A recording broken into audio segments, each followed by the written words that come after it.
Hello and welcome to the Lore of the Cards podcast, the podcast that uses Hearthstone as a vehicle to unpack the dense and sometimes complex lore of the Warcraft universe. This is episode 1B, Uther the Lightbringer.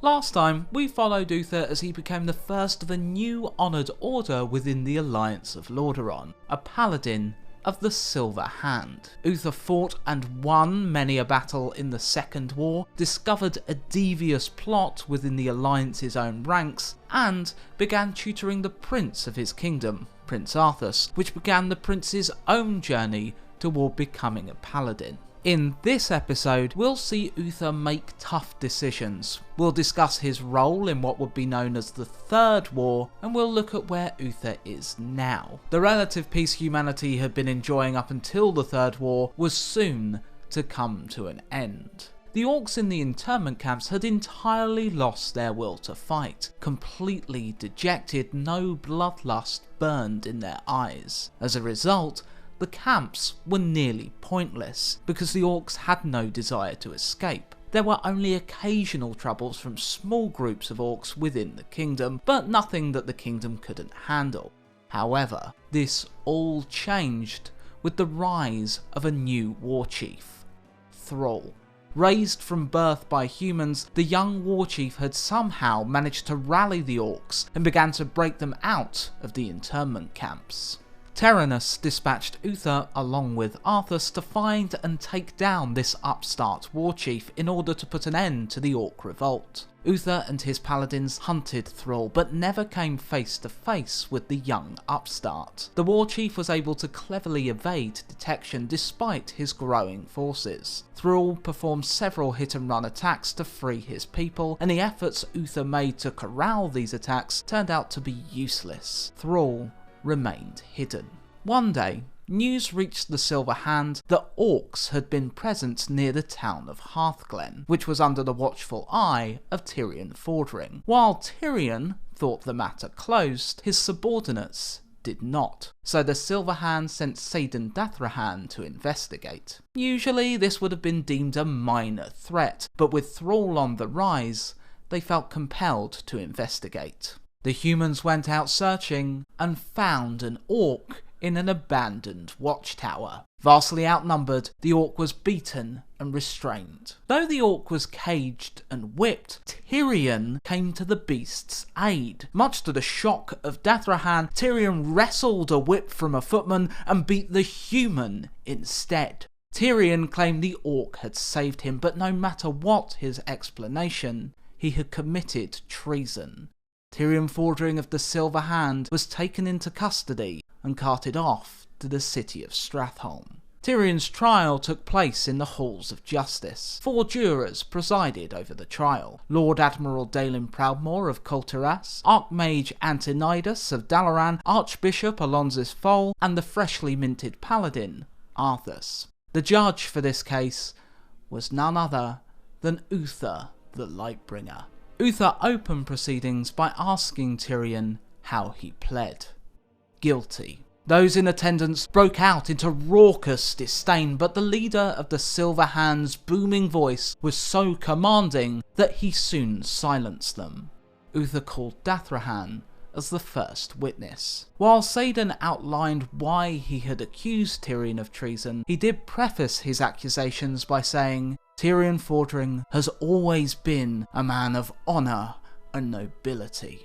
It clearly pained Dathrahan to bring this charge against Tirion. Uther then asked if anyone present could confirm Dathrahan's testimony. One of Tyrion's subordinates, Bartholus, eagerly sought to stitch up his former superior, clearly trying to gain favour with the Silver Hand. On the contrary, this willingness to disrespect his old superior disgusted both Uther and Dathrahan. Either way, Uther pressed on with the investigation. When Bartholus's testimony quickly became venomous, Uther swiftly took control of the situation, his commanding voice silencing the junior paladin and striking the fear of God in him. An embarrassed Bartholus slunk back to his seat. Uther then allowed Tirion to speak. The orc Eitrig, was now scheduled for execution, but Tyrion explained that Eitrig once saved his life, and in exchange, Tyrion had agreed to let the orc live in peace, swearing to do so on his honour as a paladin. Upon hearing this, Uther went to the jury and discussed the case with them, quite forcefully it seemed. When Uther returned, he had clearly been arguing on Tyrion's behalf, taking into account the paladin's years of service as well as their friendship. Uther respected Tyrion's honour as a paladin. The sentence should have carried the punishment of execution, but Uther offered Tyrion a full pardon if he disavowed his oath to the orc. Tyrion could not disavow the orc, as that would betray everything he as an honourable man held dear. Uther was clearly anguished over Tyrion's words, but must still deliver the paladin's punishment. Tyrion was cast out of the Silver Hand, excommunicated from the Light, and sent into exile. As a final mercy to his old friend, Uther told Tyrion that his wife and son could remain in the kingdom rather than join him in exile if they so wished. Still, the kingdom of Lordaeron had not been able to track down the elusive new war chief of the Horde, Thrall. But this was only the first in a series of new tribulations. The orcs in general had become more bold. Uther was sent to organise the defence of the village Strombrad, which was soon to be beset by raiding Blackrock clan orcs. Uther was pleased and honoured to be joined in the defence by his protégé, Arthas. Uther moved with his forces toward the orcish base, instructing Arthas to defend the village and meet with him after. Arthas was able to lead a small force of footmen to Strombrad as well as successfully defend the town. However, because they arrived midway through the attack, innocent townsfolk had already been killed and several captured. Arthas arrived at Uther's base, which he had established just beyond the village. Uther told the prince he had arrived just in time, as he had sent two of his best knights to parley with the orcish leader. As Uther said this, 2 horses rode into the base, riderless. Uther was somewhat exasperated, lamenting that the orcs would never surrender. Arthas forcefully asked Uther why they didn't just crush them, to which Uther replied that they were paladins. Vengeance should not be a part of who they are, or they would be no better than the orcs. However, Uther did see the need for violence on this occasion, and asked Arthas to lead the attack while he defended the base camp. Arthas was honoured to take this on, and by the time he had readied his men, the leader of the Blackrock Orcs, a blade master, came to taunt the humans. The warlocks of his clan had spoken that soon demons would rain from the sky. Uther had heard this talk of demons before, and with one mighty swing of his hammer, struck the orc. The orc disappeared into smoke, only an illusion, and the actual Blade Master went about sacrificing innocent villagers to appease the orc's demon masters. Perhaps it was the unsuccessful parley, or perhaps Arthas could hear the cries of his people through the woods, but he grew more and more incensed as the senseless killings continued. Arthas charged through the woodland area and made the orcs pay for what they had done to his people, striking several down in battle, including taking the life of the Blade Master. Uther congratulated Arthas on a solid victory, but Arthas was worried. The orcs appeared to have been trying to summon demons. Uther told the prince not to worry, as they had defeated the orcs' demons long ago. It was time the 2 men went and rested. Several days passed, and Arthas was sent to investigate a phenomenon by his father, which would show itself to be the Plague of Undeath. Distributed by the necromancer Kel'Thuzad, this disease transformed the living into the undead, allegedly at the behest of a demon named Mal'Ganis. Arthas soon found himself in a very difficult situation, stationed at the village of Hearthglen with a seemingly unlimited number of undead bearing down on him. Luckily for Arthas, he had been joined on his travels by his old friend, the mage Jaina Proudmoore. Jaina travelled as quickly as she could to bring help. That help, which came just as Arthas's forces were about to buckle from the pressure, was Uther, leading a regiment of knights. With the Lightbringer now on the battlefield, the humans were inspired to fight on and managed to defeat the undead. Uther was impressed that Arthas managed to hold out as long as he had, but he noticed that if he hadn't arrived just in time, the story could have been very different. Despite Uther meaning to compliment Arthas' resilience, Arthas bit back at the Lightbringer, claiming a lack of resources. Uther reprimanded him. Now was not the time to be choking on pride. The undead were unlike any enemy they had faced before. Their ranks were bolstered with every one of Lordaeron's killed soldiers. Arthas resolved to travel to the city of Stratholme to confront Mal'Ganis. Uther warned Arthas he couldn't hope to defeat a being who controlled the dead, but the prince was determined. Jaina stood stunned by how Arthas had reacted to Uther's words. She was also shocked to see Arthas leave without a moment's hesitation, without waiting for anyone to follow. Uther had seen this before though. Terenas had been the same, always wanting to save all his people. However, the current king had discovered that sometimes a ruler must make hard decisions and choose the lesser of two evils. Sometimes there was no way to fix everything. Uther set about preparing the men ready to follow Arthas. Upon arriving at Stratholme, Arthas came to a harrowing conclusion.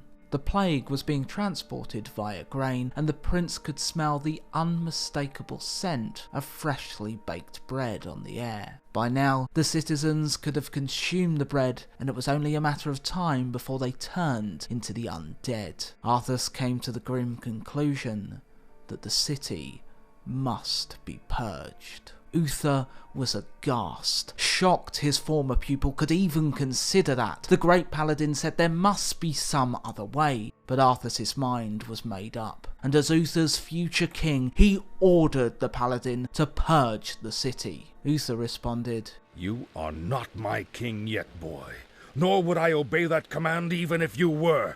Arthas told Uther that he considered his insubordination an act of treason, so he stripped Uther of his command, suspended him and his paladins, and sent them away. Many followed Uther, disgusted with what Arthas was about to do, including Jaina Proudmoore. Still stunned and angry, Uther turned to his student as he left, and told Arthas that he had crossed a terrible threshold this day. 3 days after Arthas purged the city and took his men to the far-off continent of Northrend, Uther returned and gazed upon the devastation the prince had wrought. Buildings were ablaze with undying flames, and corpse piles littered the streets. Within the devastation, Uther found Jaina and knew Arthas had likely told her where he was headed. Arthas had taken Lordaeron's entire fleet on his mission to Northrend. Unaware of what Arthas had wrought in Stratholme, the men had followed him without question. Before Uther left, Jaina voiced her regret. If she had said something different, maybe this could have been avoided. Uther empathised with her, saying he felt the same way, but the paladin knew that things could not be undone now, and that he must press on. Uther feared that the Arthas he had once known could not return after such an act. Having witnessed the full depth of Arthas' butchery, Uther returned to the kingdom of Lordaeron and sought an audience with his friend and king, Terenas. After confiding in Terenas, the two came to the conclusion that Arthas' mental state had deteriorated due to the harrowing scenes he had witnessed in Hearthglen. As a result, upon Uther's urging, Terenas recalled Arthas' forces. However, it would be weeks before Arthas returned from the cold north, triumphant over Mal'Ganis. Despite the prince's return taking a suspiciously long time, the kingdom of Lordaeron erupted in celebration. Terenas greeted his son warmly as he entered the throne room, but his son was no more. Arthas murdered the king, impaling him upon his new weapon, the runeblade Frostmourne. While in Northrend, Arthas had defeated Mal'Ganis, but had also unwittingly become the champion of the Undead Scourge's true leader, the Lich King. Uther was utterly devastated when the news of events reached his ears. He had lost 2 friends to darkness that day. Arthas had been claimed by the forces of evil, and the kindly Tyrannus had been betrayed and murdered by a son whom he had loved dearly. After Tyrannus's remains were cremated and contained within a magical urn, Uther resolved to protect the remains of his old friend, guarding them within the town of Anderhall. In service of his new master, Arthur swept through the kingdom. While the soldiers of the undead scourge reduced villages to wooden skeletons and raised yet more undead to join their ranks, Arthas was collecting the remains of Kel'Thuzad, a servant of the Lich King whom Arthas had previously slain. But now, the Lich King wanted his champion to resurrect Kel'Thuzad. However, the remains would not survive the trip that was needed to resurrect a being as powerful as Kel'Thuzad, so Arthas needed a container to preserve the body parts. A magical urn. The scourge descended upon Anderhall. Tyrannus had only recently been cremated, and the funeral procession was moving toward Anderhall when Arthas's forces surrounded them. Uther came face to face with his fallen student. Uther remained composed, but his eyes burned with righteous fury at the sight of Arthas. The 2 exchanged barbs, Uther lamenting the fact that Tyrannus had ruled Lordaeron for 50 years, and that Arthas had destroyed it all in a matter of days. The paladin hinted that Arthas had taken the easier path, as undoing and destruction were easy. Arthas told Uther to give up the urn. Uther was shocked. The urn holds your father's ashes, Arthas. What, were you hoping to piss on them one last time before you left his kingdom to rot? This affected the small part of Arthas that remained human, but the fallen paladin would not be dissuaded. Tears now stung Uther's eyes. I didn't want to believe it. When you were young and selfish, I called it a child's failing. When you pushed on stubbornly, I dismissed it as youth's need to move out from under his father's shadow. And Stratholme, Light, forgive me, even that. I prayed you would find your own path, to see the error of your judgment. I could not stand against my liege's son. Uther was determined to honour his last promise to Tyrannus, his friend. He would see his remains treated with reverence, even if it meant the end of his own life. Uther was just thankful Tyrannus had not lived long enough to see the true extent of the monster his son had become. Arthas and Uther joined in combat. Even with the mighty Frostmourne in hand, Arthas was bested by his mentor at the start of the battle. Light radiated from Uther's form, and with a mighty hammer blow, he brought Arthas to the floor. The light continued to radiate from Uther, the paladin seemingly becoming an avatar of the light's holy power. Uther would have delivered a killing blow to his former pupil if not for a surge of power granted to Arthas by the Lich King through Frostmourne. As Uther had once told Arthas, you cannot hope to defeat a being who controls the dead. The power of the Lich King bested the paladin. On his knees, bleeding profusely, Uther's final words to the man he had once loved like his own family were, I dearly hope there's a special place in hell waiting for you, Arthas. Arthas's next blow killed the paladin instantly. The mighty Lightbringer's soul was claimed by the runeblade Frostmourne.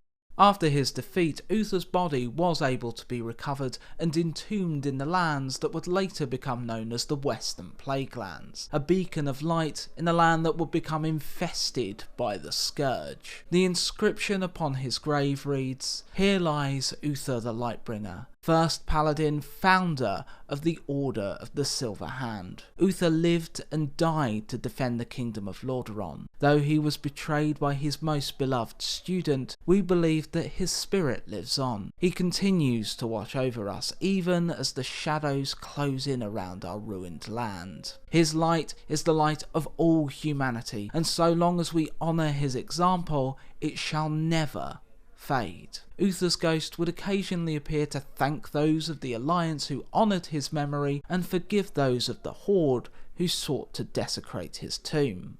Arthas would eventually become the Lich King himself, and when heroes of the Horde and Alliance stormed the Lich King's fortress of Icecrown's citadel, Uther's soul was there to offer them advice and support. The factions sought to steal Frostmourne from the halls of reflection in Icecrown. When stood before the blade, Uther's soul appeared before the heroes. He told the adventurers that someone must take the place of the Lich King, or the Scourge will once again run rampant over the lands of Azeroth.